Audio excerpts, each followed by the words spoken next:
Mrs. Lee Rice. Might as well.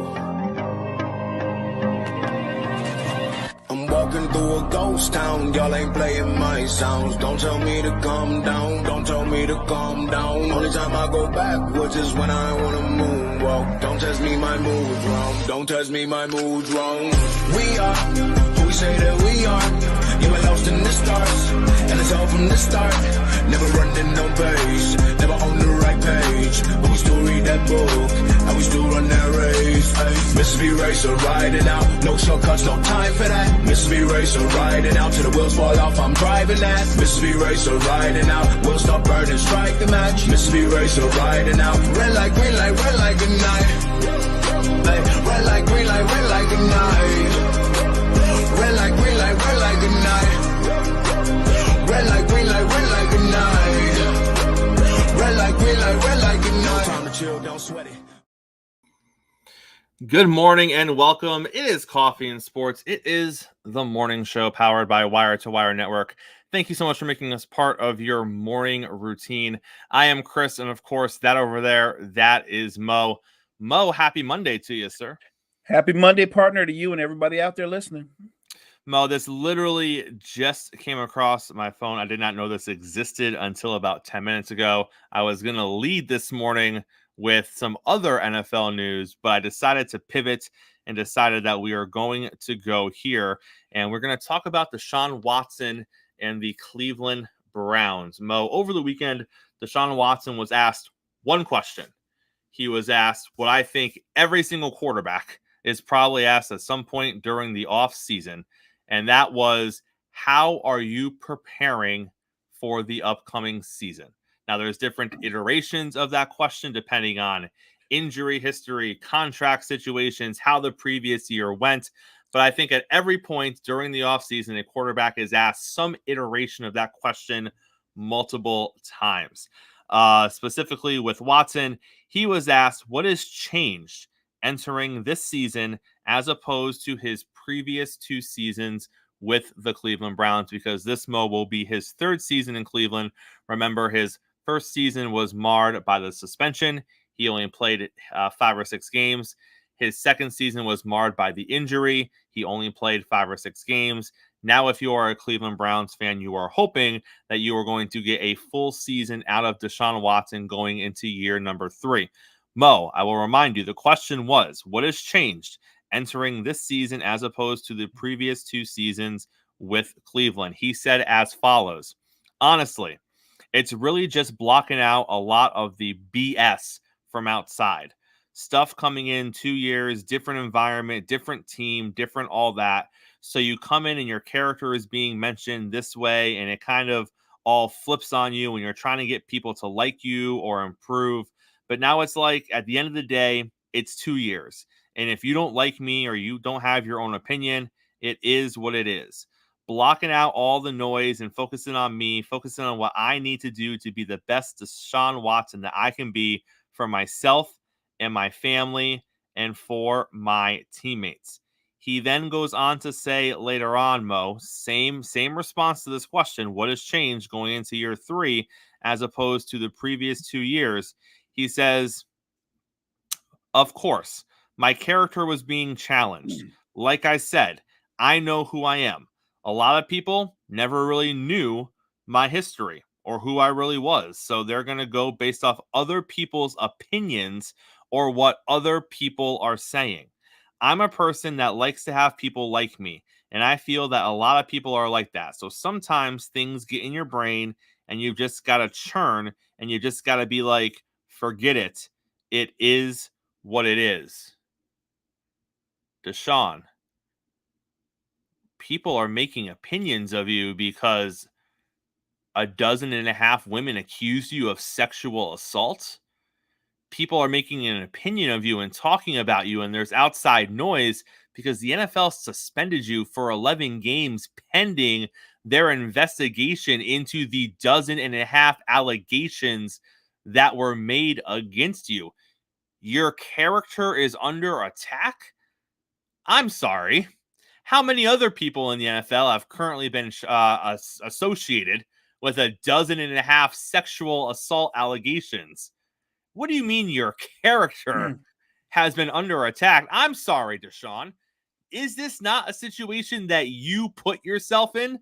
Did you not put yourself in a situation where people were going to judge your character based on what they heard in the news and what the result of an NFL investigation was before they had the chance to dap you up in the locker room and know the real Deshaun? Mo, why can he not just shut his mouth and give the cookie cutter answer that every other quarterback gives? Working hard, working with the new guys, working with the rookie class, working with head coach, working with offensive coordinator, working with quarterback coach. That was the answer that we wanted, Deshaun. We don't want to hear about how you feel like people should like you and how your character was under attack the past 2 seasons. No one, Mo, to my knowledge, and maybe I don't know the inner workings of the Cleveland media like some other people do, but I'm pretty confident anything that was being said about Deshaun Watson the past 2 seasons in Cleveland that had to do with his character or things not related to football, they probably came from some pretty accurate places. I don't think people were just making things up about Deshaun Watson. Now, sure, maybe there were probably some jokes that didn't sit well with him. Maybe there was probably some noise that he just wished wasn't there. But Mo, doesn't that come with the territory? If you're going to find yourself in the middle of the allegations that Deshaun Watson found himself in the middle of, and oh, by the way, after the 11-game suspension was handed down, more allegations came out after that. It wasn't like that was the end of it, Mo. And I'm pretty sure that as recently as last season, there were still other women coming forward claiming that something happened. Now, I understand this man did not go to jail. This man did not get charged. I get that. But when, Mo, this stuff just doesn't happen that many times, and it's just a character assassination attempt. You put yourself in a situation that a multi-million-dollar athlete, the face of a franchise, you were the face of the Texans franchise when this happened. You are now the face of the Browns franchise. You don't put yourself in that spot. And if you do put yourself in that spot, Mo, you put your head down and you ride out the wave. And when you're asked questions like what has changed, you don't on your own go backwards and start dredging up stuff from 2 years ago about your character and how unfair it's been. I don't know, Mo. Where was his guy? Where was his guy to be like, oh, no more questions. We're good. We're good here. We'll have a response later on. You have a PR team, and my guess is the PR team was like, hey, Deshaun, they're going to ask you some questions. Let's just keep it very vanilla, putting in the work, getting better, working with the new guys, getting our timing down, the new system. Just going to be, he did say one thing that makes sense. Just got to be the best version of me. Right. All that is good. And then he should have shut up. And that should have been the end of it. But you not only couldn't shut up, you bring up the allegations. And the way you brought them up, you almost implied you didn't do what you were accused of. Now, I'm not saying I can't say whether you did or didn't do it. But what's going to happen is because you brought them back up in the way you did, it's not going to go away. Now it's going to become a conversation again, and lo and behold, somebody else will pop up, and they're going to have a couple of the accusers on TV. Let's not forget, whether you feel like he should have been charged or not, what he did do is he did take some of that signing bonus he got from the Browns and paid off quite a few of those people who accused him of something that he said he didn't do. Now, I know Deshaun Watson defenders will be, well, there's nothing wrong with paying them off. That doesn't mean you did anything. It just means you wanted to make it go away. If I didn't do anything, I'm talking about me, I'm not paying you nothing because I didn't do anything. You're not getting nothing because I didn't do anything. It's that cut and dry.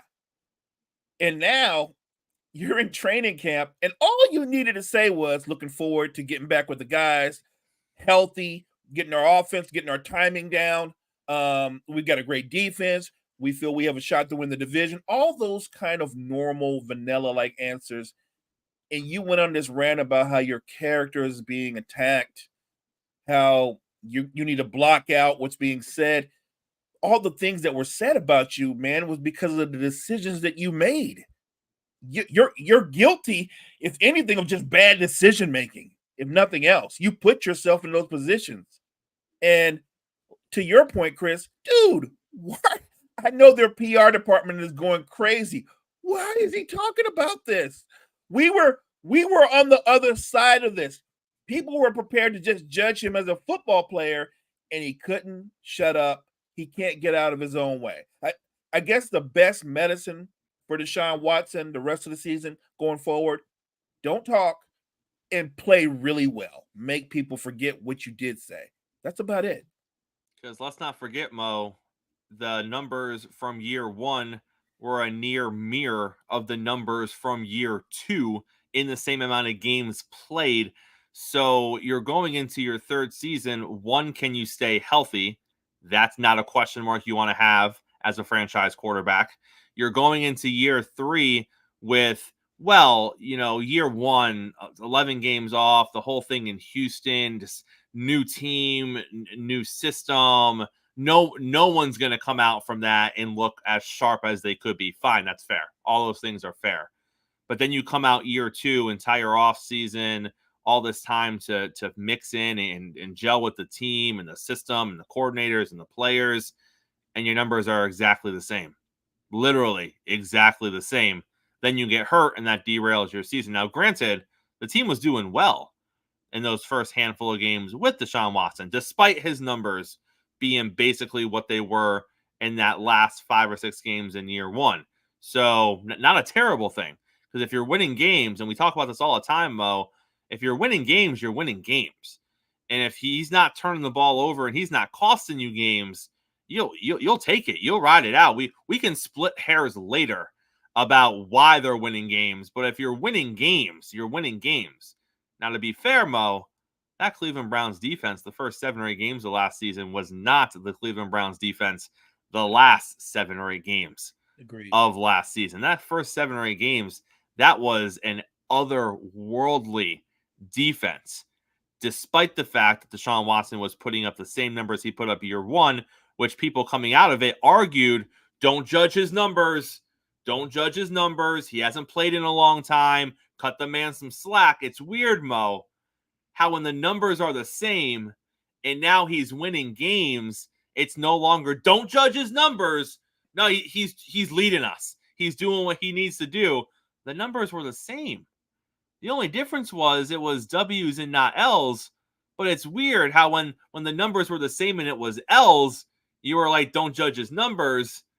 But now when the L's turn to W's and his numbers are exactly the same, now you're like, he's leading us. He's doing what he's got to do. He's finding ways to get it done. It's weird how that works in the NFL. Is weird. Oh, by the way, you had a top 3 defense through that stretch of 5 or 6 games.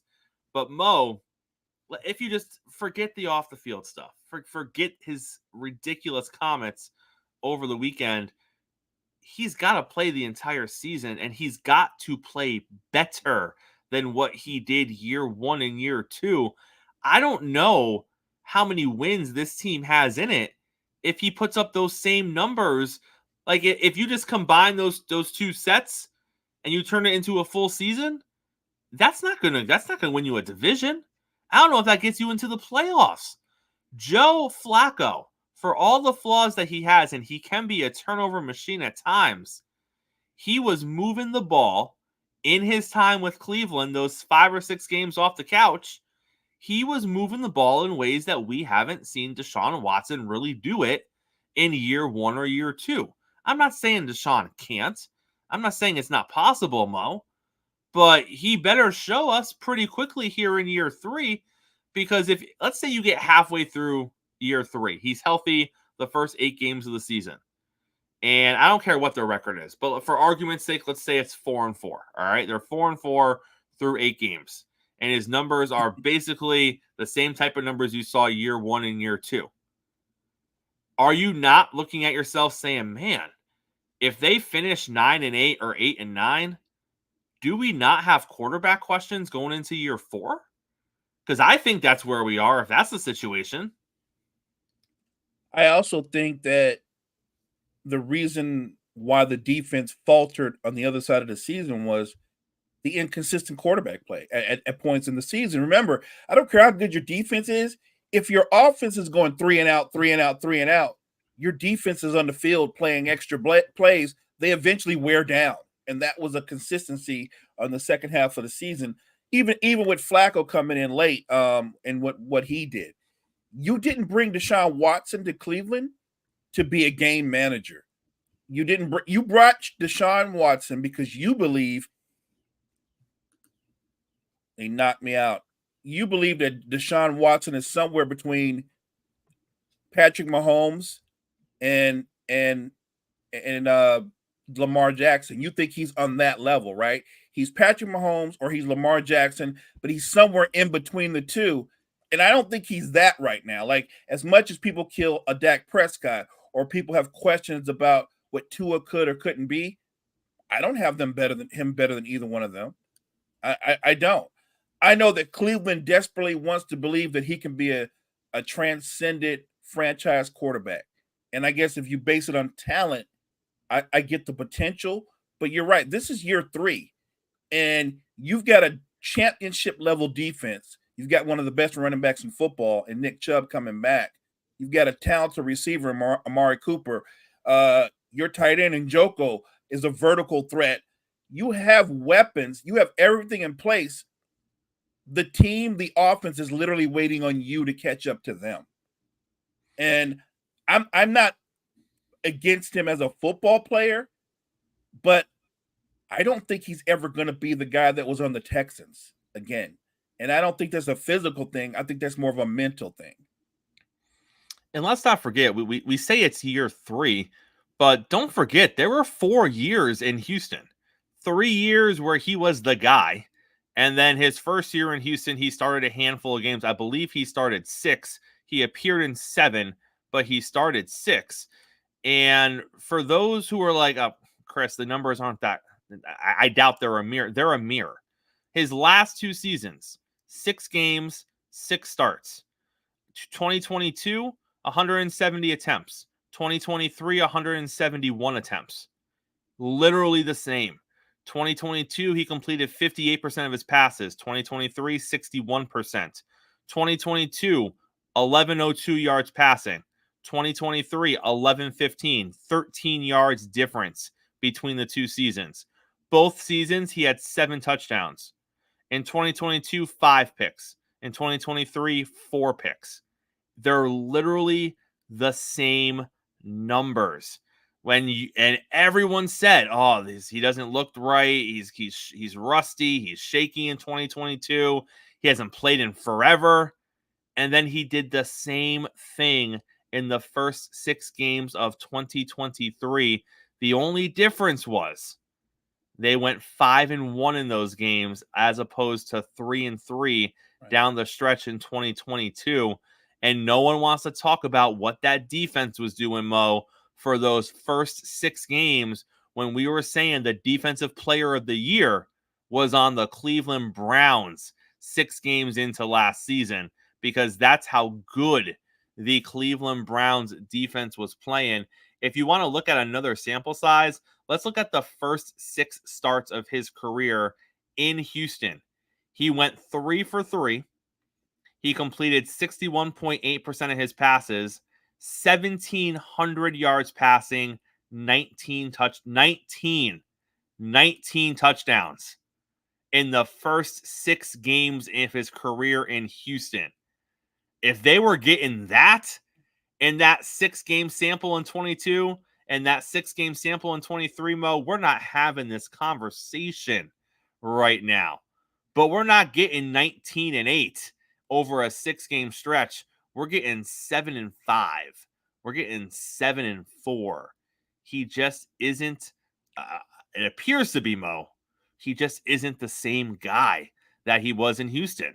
He doesn't push the ball down the field anymore. Everything. I mean, if you watch even some of their games, he literally dinks and dunks. He doesn't push the ball down the field, and I think that's a confidence thing. I really do. He, I think that time off with everything that happened, I think that can get into your head, and I think that signing the contract, coming to Cleveland, yeah, I can give anybody a grace period, new system, new team, all that. But like you said, the second season before he was injured, everything was identical. And I think he is the problem. Can he come close to the form that he was with the Texans? I think the Browns are betting everything on that possibility. But like you said, if they end up being a 500 team and the defense is top 5, at some point don't you say this isn't the guy? Even though we put all that money in it, and we know our fan base is going to kill us, we've got to admit we have a quarterback problem. We need a quarterback. And I do think this is one of those crossroads seasons for Deshaun Watson. He's got to play the majority of the game, obviously try to stay healthy, but he's got to be more productive. It can't be he's getting wins, but the defense is carrying him.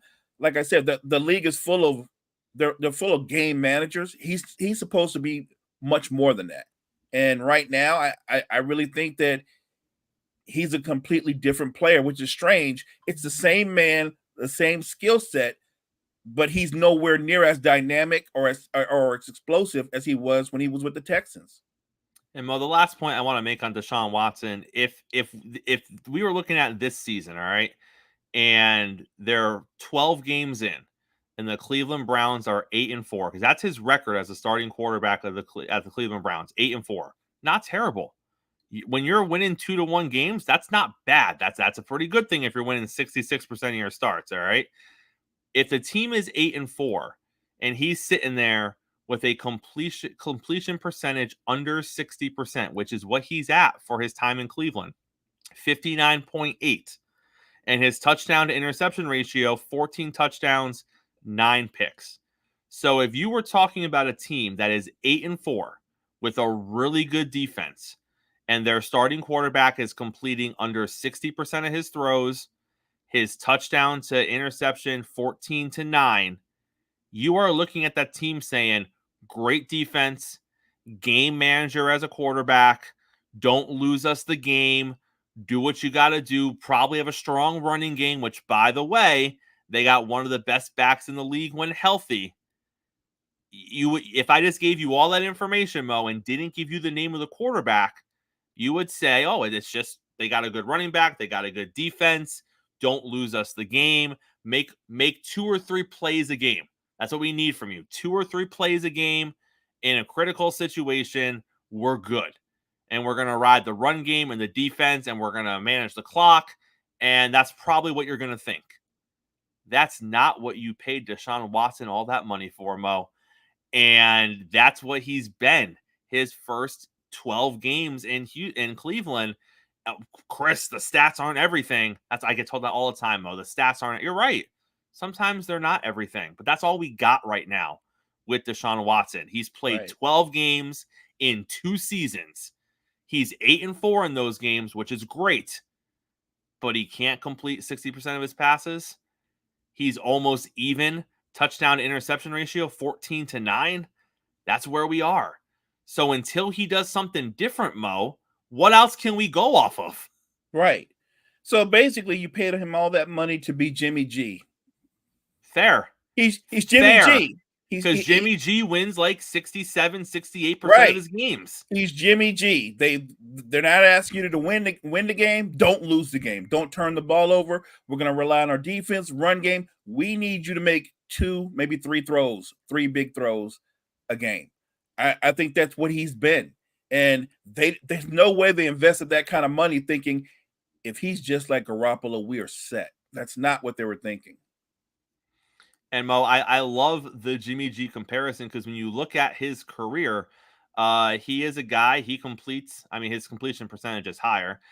He completes, 68% of his passes for his career, 67.5. You look at his touchdown to interception ratio in his career, it's not 2-1. It's a touch below 2-1, but he wins a good chunk of his games.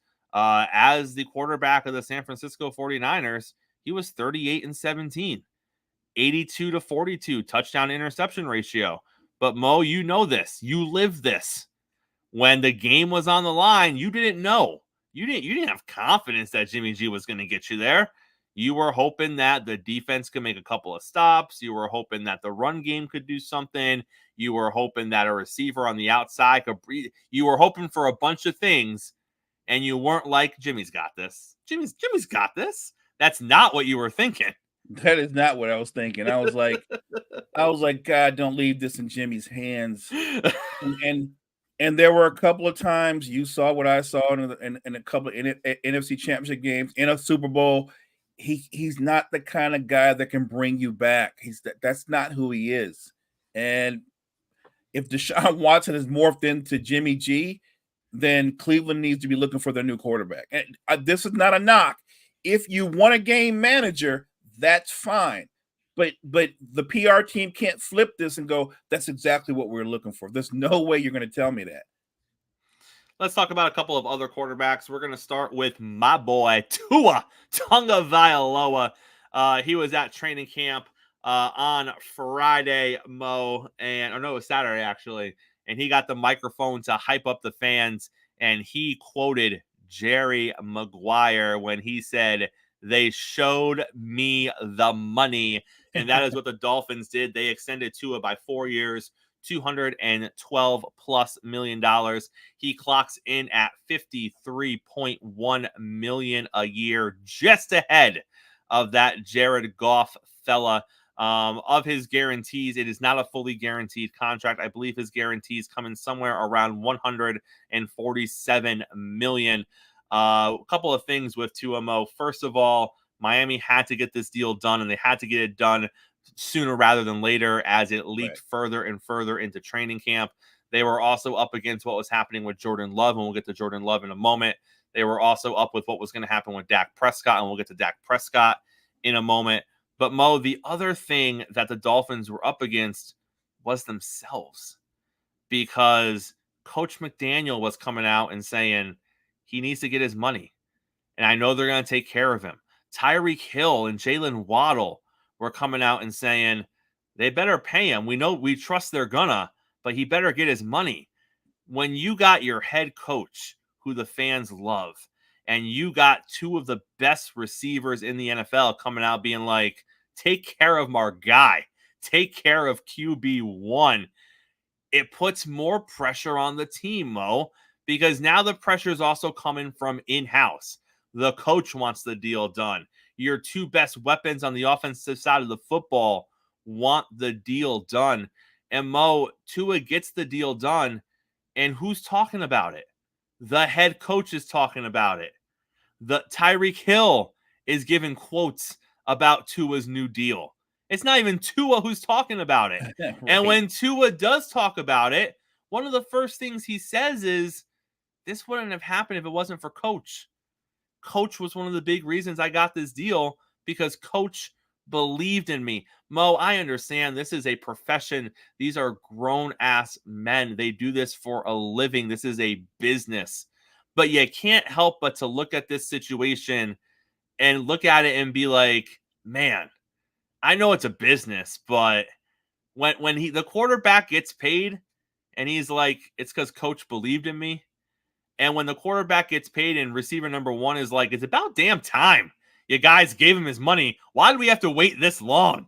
Like, they got something special down there as far as their relationship with each other and what they feel about him and what they think of him as compared to what maybe, the national media's narrative is about him and what other GMs might have felt about him because of his injuries or this, that, and the other thing.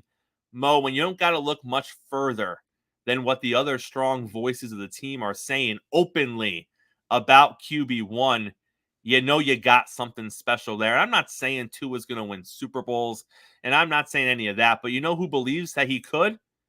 Tyreek Hill, Jalen Waddle, 100%. Mike McDaniel, because you know what, Mo? We've seen this before. When quarterbacks are trying to get a deal and we don't really know what they are. Should we pay them? Should we not pay them? You know who's not talking about it? The head coach. You know who's not talking about it? wide receiver number 1 and number 2, because sometimes deep down inside, they don't think he's the guy. So they're not going to go out there and just say things and put themselves out there because they weren't being asked. It's not like Tyreek was being asked day after day. Tyreek was just coming out being like, did Tua get paid yet? Anyone know? Did Tua get his bag yet? Just saying if Tua got his bag yet. Did they back up the truck? No, not yet. All right, it's coming. They're going to get to it. Don't worry. Don't worry, QB1. They're coming for you. Got you. But when they're constantly talking about it and they're constantly being like, Tua needs to get paid, Tua needs to get paid, Mo, you know they believe. They believe he is the guy. Now, he has to go out and prove it. He has to go out and play like the 4th highest paid quarterback in the NFL. Technically, he's the 2nd highest paid because the other 3 are all tied at the same money. But he's now a top 5 paid quarterback in this league. He's got to go out and prove he deserves to be. And Mo, you saw it. There were a bunch of people that said he didn't deserve top 5 money. There were a bunch of people that said he did deserve top 5 money. But ultimately, his play this season and the next couple of seasons are going to prove if he was worthy of that contract. And it's going to have to be playoff wins. It's going to have to be an AFC Championship game appearance.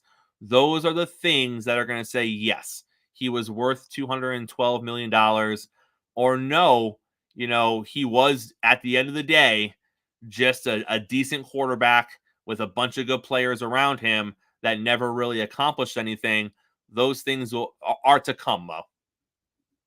Sure. You get the bag, everybody's happy for you, and then the critics start trying to dissect what you do or you don't do.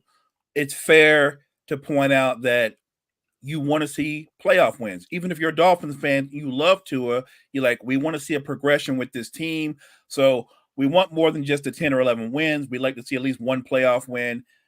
It's a progression. If that happens, if they have that kind of season, Dolphin fans are going to be excited about the following season. And then the next expectations are going to be, now we're talking about making maybe an AFC title game. Again, fair expectations when you have the talent around him. I think when you have the coach that he has, who you can tell truly believes in him, like he's got his back. I can't say from a fan standpoint, you're looking at the story and you're going, Mike McDaniels is genuinely happy for Tua. Yeah. You know what I mean? Like he literally is happy for Tua. When the story broke, I thought, okay, we're going to get into this for sure on Monday. But I was like, this is like a Friday Night Lights moment. This is right. This is, right. You know what I mean? It's one of those things where they genuinely have there's a great relationship, camaraderie between those core players. That's something that's going to resonate through the locker room. It's a good thing. It's a good day. And look, I'm one of those people. We talked about this. I didn't know what the price was going to be or the number for Tua. We thought maybe 45, somewhere in there with incentives, but he ended up getting a little bit more. I don't have a problem with that at all. At all. I think Tua, I think this just solidifies Miami. The next guy up, they're going to pay Tyreek. You know they're going to pay Tyreek. They're not going to go into the season with any question marks. And I love it that they're going, we're going to get it, all those kind of things out the way so we can focus solely on football. And I love that about what the Dolphins organization is doing. Then we got the Green Bay Packers. The Green Bay Packers lock up Jordan Love, 4 years, $220 million. It makes him the highest paid quarterback in NFL history with his new money and the years associated with it. It puts him at $55 million a year. Same place that we have Joe Burrow. Same place that we have Trevor Lawrence. So it goes Love, Lawrence, Burrow, Tua, Goff. Those are currently your 5 highest paid quarterbacks in the NFL. Now we have to imagine that's all going to bump down a notch once Dak gets his money. Will Dallas give it to him? We'll get to that in a moment. But let's talk a little bit about Jordan Love now, because now with Jordan Love, and we've talked about this, Mo, it is a jump to go from I just played my first season in the NFL to I am now the highest paid quarterback in the NFL. That is a fairy tale. That is made for movie stuff right there. I just played my first NFL season. We got one playoff win, and now I'm making the most money at the quarterback position of anybody else in this league. That's crazy. But here we are, Mo. And again, the money is the money. The money is always going to be the money. And whether it's 55 or 53 or 51, at the end of the day, it's playoff wins, it's NFC title games, and it's Super Bowl appearances. No one is going to be talking about how much money Jordan Love makes if the Green Bay Packers go to an NFC title game this season. Win, lose, or draw, no one's going to be talking about the money because he just led his team to the NFC title game. Now, if the Packers don't make the playoffs, people are going to be talking about Jordan Love's money because you just paid Jordan Love $55 million a year and he didn't even get you to the playoffs. If you're a Packer fan, let's hope that's not the situation. But they clearly believe they have the guy, Mo. And I look at this the same way I look at Miami's situation. If you believe he's the guy, you pay him like he's the guy.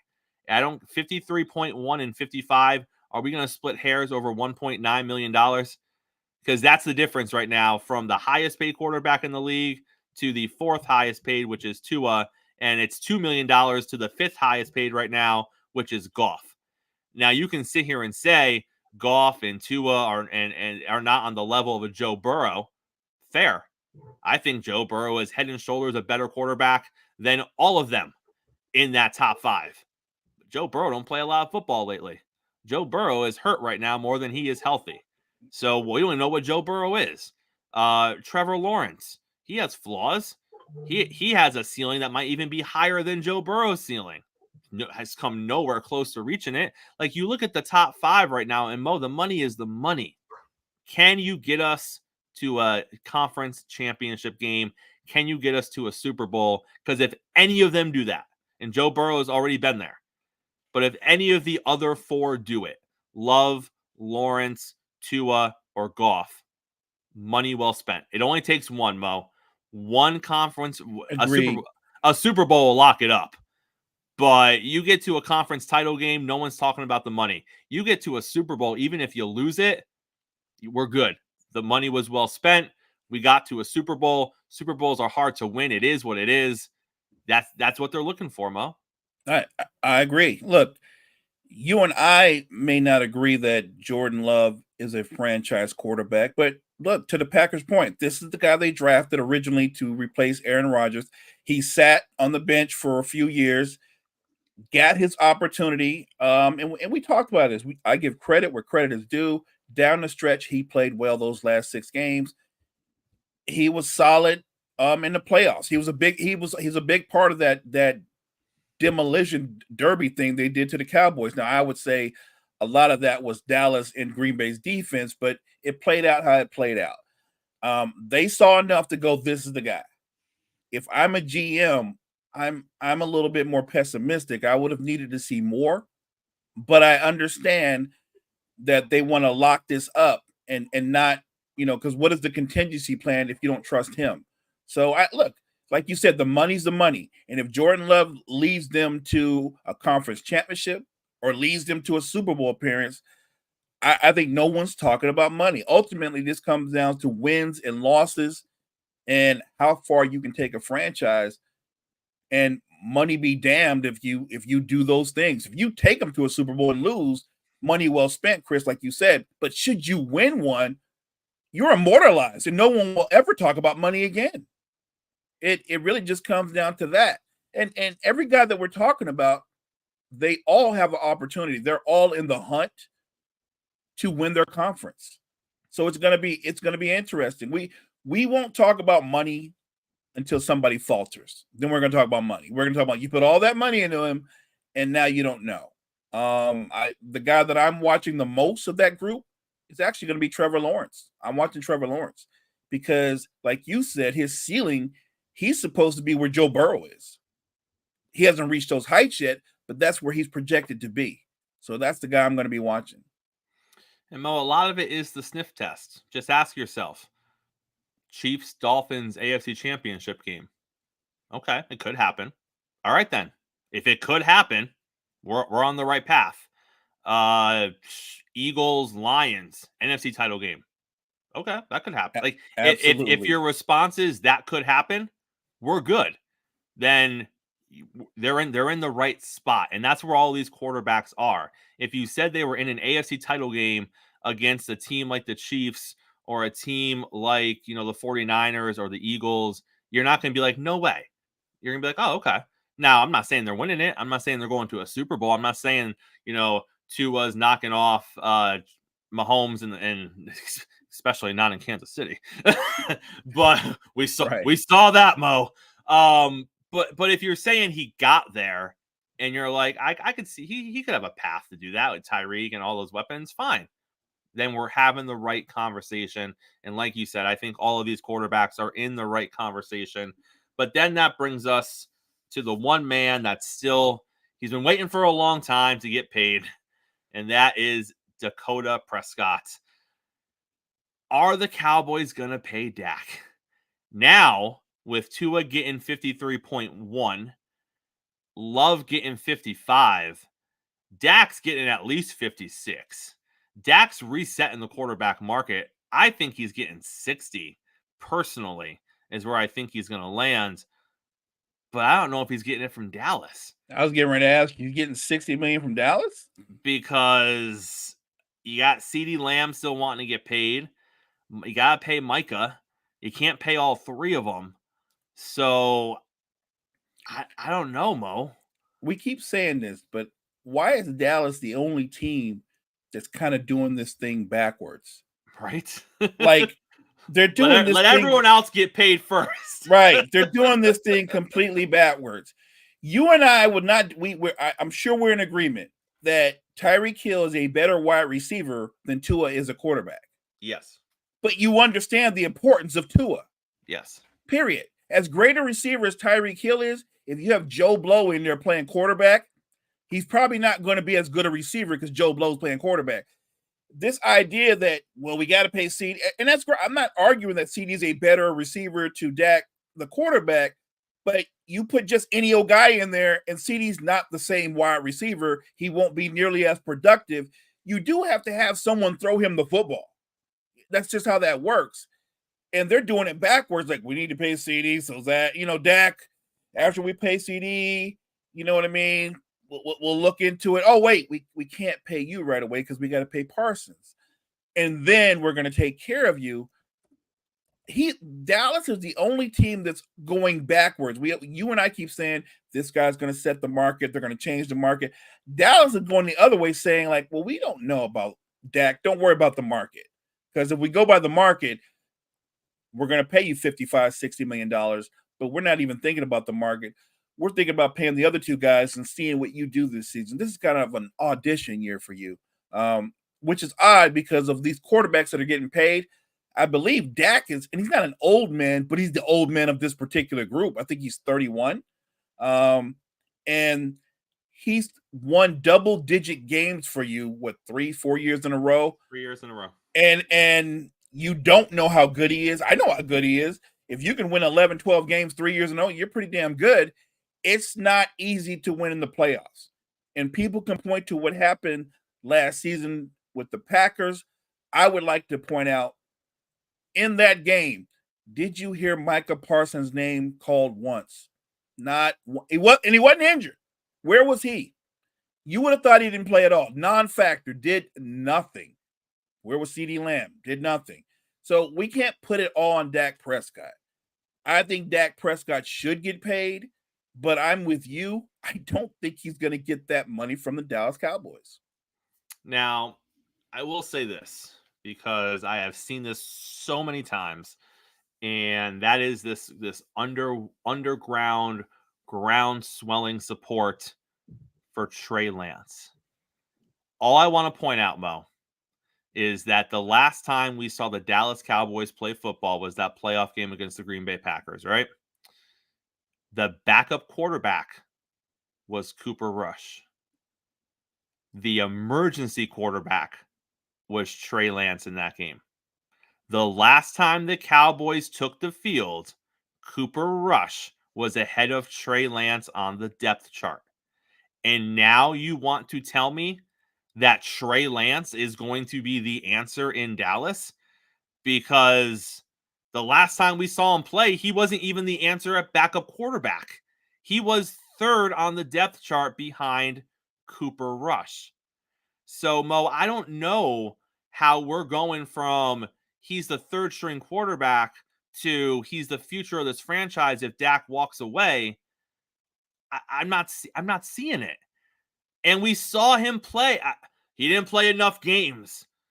Are you telling me the same guy that found Brock Purdy and knew what he had in Brock Purdy, and look at that team now with Brock Purdy, that guy had a diamond with Trey Lance and let him leave the building? I'm not buying that, Mo. I'm not buying that Trey Lance has what it takes to be a starting quarterback in the NFL, and Kyle Shanahan let him walk out the door after moving heaven and earth to bring him in the first place.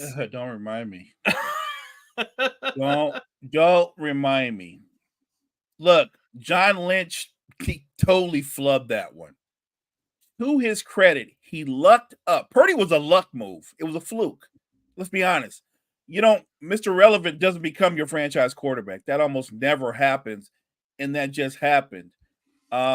Look, I saw Trey Lance in preseason when he was with the Niners.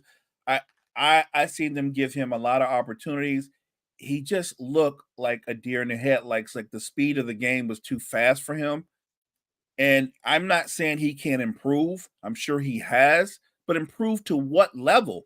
Like you said, if you think that Shanahan and John Lynch thought this guy could be the guy one day, even though they were disappointed in maybe year one or whatever, they wouldn't have let him walk out. They gave him away for next to nothing. They did.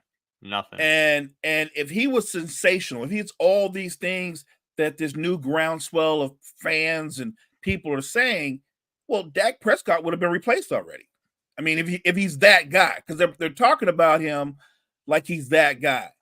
And to your point, I've seen Cooper Rush play significantly. And be a winner. Do enough. 5-1. So how is he going to leapfrog over Cooper Rush? Because I don't see that happening. The Trey Lance train, it's more hype than actual than fact. But bigger picture, Dak Prescott puts up numbers, be it in the regular season, like a franchise quarterback. And maybe it's as simple as this. What Dak needs to do is what Tua needs to do. Dak needs to win a playoff game. But if he doesn't get there, you're really going to go, well, Dak, we got to let you go. We lost that playoff game 27-26. It's not your fault the kicker missed, you missed the field goal attempt, but it is what it is. We can't give you $60 million. We feel really strong with our QB room with Cooper Rush and Trey Young. Take it easy. If they want to do that, Chris, that's fine, because you and I both know Dak Prescott won't be unemployed very long. Very, very true. Let's pivot a little bit. Let's talk about some NBA stuff. We got about 10 more minutes to go here this morning with you guys. Mo, we're going to talk about the Chicago Bulls. I saw this story this morning. It was like one of the most depressing things I have ever read. The gist of the story is that the Chicago Bulls have accepted they're stuck with Zach LaVine, and he is going to be on this team when the new season starts because they can't move him. Nobody wants him. They've tried to swing him in numerous offers, and no one has bitten and taken the bait.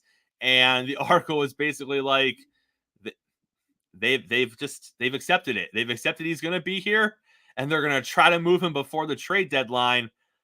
But they're literally stuck with him, Mo. What an awkward, uncomfortable, because he feels it. You know he's not walking into that locker room and they're like, "Oh my God, Zach, we're so happy to see you."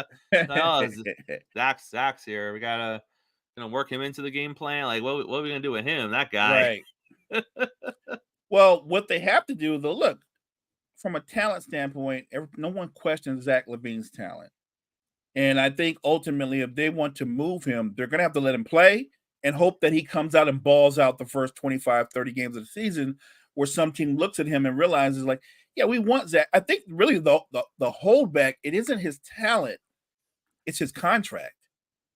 I don't think a lot of teams want to absorb that contract. Even bad teams are like, nah, because you use this a lot, and you're right.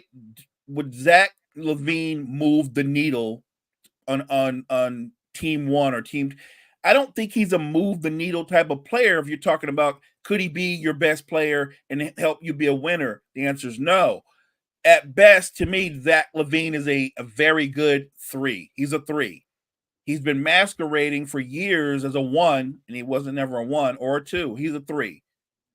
But if I'm Chicago, that is a sad story. Like, no secret. Been trying to move this guy, can't move this guy. So we're stuck with Zach. And like you said, they come into the locker room and the other players are like, so does that mean we have to invite him to the party now? Like, because he's still here. It is an awkward situation in Chicago, but they did this to themselves. They put that team together, and look, DeRozan's gone. I think Vucevic is going to leave sometime before the trade deadline. Vucevic is easier to move than LaVine is.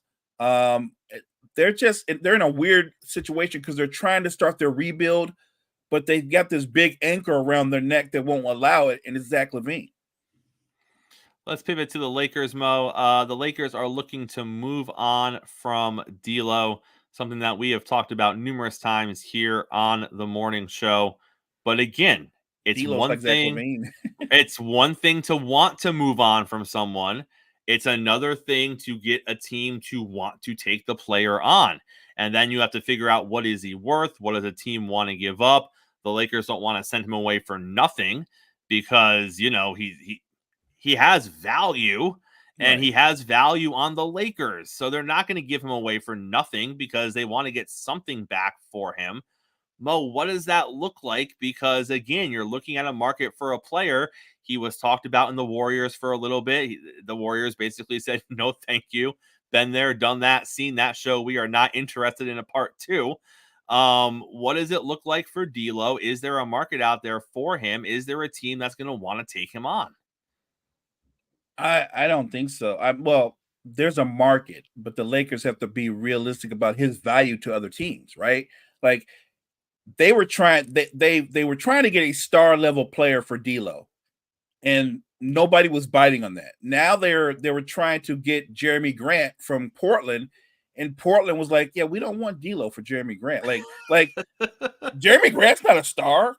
He's a good player, but he's not a star. Matter of fact, D'Lo's been to an All-Star game. I mean, he's as much a star as Jeremy Grant is, and even then, the Blazers are like, "Nah, we're good. You keep D'Lo." I think you have to think about moving him for guys who are very good role players instead of a star. I don't think you're going to get a star in return. The only way that could happen is you would actually have to buffer the deal and put some picks besides D'Lo. But D'Lo alone will not render you a star. Look at what Oklahoma City did. I don't think Alex Caruso is a star, but I think the deal they made by sending Zach Edey the other way, I think that was great, right? That was a good move for them. I'm wondering why the Lakers don't think, okay, D'Lo has value because he can shoot the basketball, he can score. Let's go out and just deepen our bench instead of trying to look for another star. I think the problem with the Lakers they're addicted to the idea of having a third star to do a big 3. And someone needs to let them know in this current NBA, you don't have to have a big 3. You already have 2 top 10 players. You're good. You need to build out your roster. You have 2 top 10 players. And Austin Reeves is a very good player as well. I love the draft pick.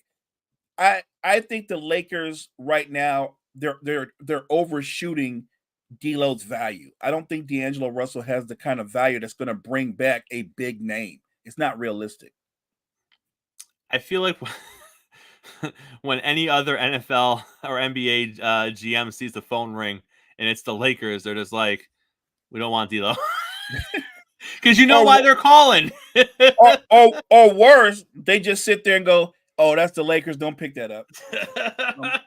They're gonna offer us D'Lo for something out. Nope. Do you want to listen to him? No. I'm good. Just let it go to voicemail. Mo, we're going to wrap up with this. Jeff Hardy was doing a press event this past weekend, and he was asked about the WWE Hall of Fame. WWE actually offered Jeff Hardy a Hall of Fame slot a handful of years ago, and he turned it down because he does not want to go into the Hall of Fame by himself. He wants to go in with his brother, Matt, and he restated that this past weekend, saying he will not go into the WWE Hall of Fame as a singles competitor. He wants Matt in the Hall of Fame. He thinks Matt deserves to be in the Hall of Fame, and he wants to go in as the Hardy Boys with his brother, Matt. Mo, on one level, I'm like, that's great.